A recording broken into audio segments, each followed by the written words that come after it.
नमस्ते, मैं हूं सुरेश कुमार एकलवे और आप देख रहे हैं बात सच है। यूरोप की रोटी की टोकरी कहे जाने वाले यूक्रेन पर रूस की कार्रवाई से खाद्यान्न सप्लाई को लेकर हालात भयानक हो गए हैं। इस महासंकट पर संयुक्त राष्ट्र की एक चेतावनी ने पूरी दुनिया में डर की स्थिति उत्पन्न कर दी है।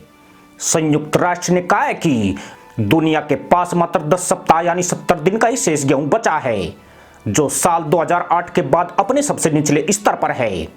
दुनिया में खाद्यान्न का ऐसा संकट एक पीढ़ी में एक ही बार होता है। खासकर यूरोप के हालात इस बार बेहद खराब होने का अंदेशा जताया जा रहा है।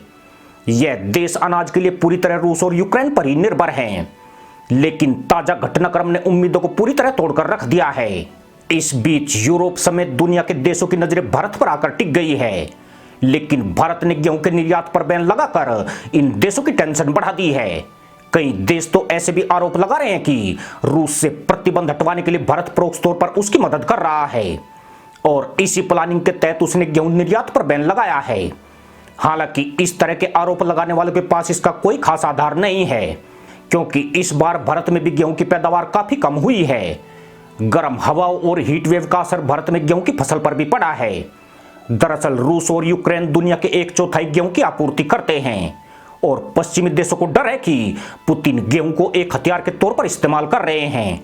रूस में इस साल गेहूं की बम्पर फसल हुई है और पुतिन ने इसे नियंत्रित कर लिया है। वहीं खराब मौसम की वजह से यूरोप और अमेरिका में गेहूं की फसल को नुकसान पहुंचा है। गो इंटेलिजेंस की रिपोर्ट के मुताबिक खाद्यान्न की सप्लाई कई असाधारण चुनौतियों से जूझ रही है।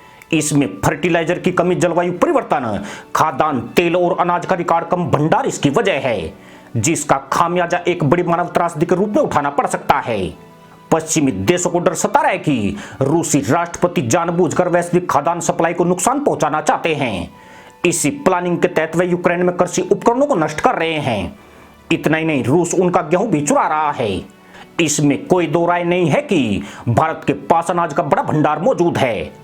यूक्रेन रूस के बाद भारत दूसरा सबसे बड़ा गेहूं उत्पादक देश है। अभी भी पिछले साल का लाखों टन गेहूं भारत के गोदामों में पड़ा हुआ है। यूक्रेन संकट के बाद गेहूं के दामों में 40% तेजी देखने को मिली है, जिससे भारत को भारी मुनाफा होने के आसार हैं। ऐसे में भारत द्वारा जारी प्रतिबंध 1 महीने और जारी रहा तो भारत की 5 उंगलियां घी में आ जाएगी। भारत ने साल 2021-22 में 7 मिलियन टन गेहूं का निर्यात किया है, जिसका मूल्य $2.50 था। इसमें से 50% गेहूं बांग्लादेश को निर्यात किया गया था। खास बात यह है कि भारत ने चालू फसल वर्ष 2022-23 में कुल 1 करोड़ टन गेहूं निर्यात का लक्ष्य निर्धारित किया है, लेकिन बावजूद इसके मोदी सरकार ने गेहूं निर्यात बैन करके बड़ा दांव खेल दिया है। साफ है कि यूक्रेन रूस के बाद से बदली परिस्थितियों में भारत के लिए एक बड़ा मौका है, जिसका भारत लाभ उठाने की कोशिश में है। इसी तरह की चाल यूरोप और पश्चिम देश भारत के साथ खूब चलते रहे हैं। भारत के गेहूं के निर्यात पर रोक से नाराज आज अमेरिका हमारे आगे गिड़गिड़ा रहा है, लेकिन कभी एक वक्त भी था जब अमेरिका गेहूं के लिए भारत को धमकाया करता था।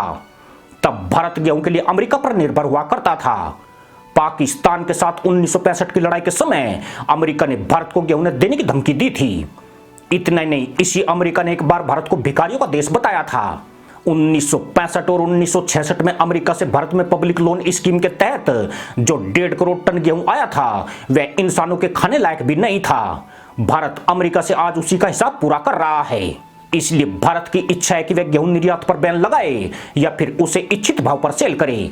एक दिन लौटकर दिन जरूर आते हैं और आज भारत का ही दिन है। इस वक्त अमेरिका की हेकड़ी का दिन निकल चुका है।